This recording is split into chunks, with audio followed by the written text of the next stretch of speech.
വന നിയമ ഭേദഗതി ബില്ലിൻ്റെ ഡ്രാഫ്റ്റ് സംസ്ഥാന സർക്കാർ ഇറക്കിയപ്പോൾ തന്നെ കേരള കോൺഗ്രസ് എമ്മും അത് സംസ്ഥാന സർക്കാരിൻ്റെ ശ്രദ്ധയിലേക്ക് കൊണ്ടുവരികയുണ്ടായി. അതുമായി ബന്ധപ്പെട്ട നിയമങ്ങൾ നമ്മുടെ കർഷകരെയും സാധാരണക്കാരായ ജനങ്ങളെയും എങ്ങനെ ദോഷകരമായി ബാധിക്കുമെന്നുള്ളത് ഒരു കാരണവശാലും അത് ഒരു നിയമമായി പാസ്സാക്കാൻ പാടില്ല, നിയമസഭയിലേക്ക് കൊണ്ടുവരാൻ പാടില്ല എന്ന് പറയുകയുണ്ടായി.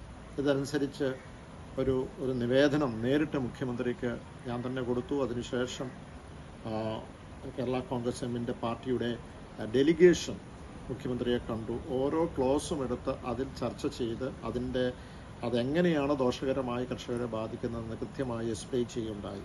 അന്ന് തന്നെ മുഖ്യമന്ത്രി പറഞ്ഞു ഇതുമായി ബന്ധപ്പെട്ട് വളരെ ഗൗരവമായി ഇത് പരിശോധിക്കും എന്ന്. അത് മാത്രമല്ല, ഇങ്ങനെയുള്ള വിഷയങ്ങൾ തീർച്ചയായും കർഷക വിരുദ്ധ നിയമങ്ങൾ കൊണ്ടില്ല എന്ന് പറഞ്ഞു.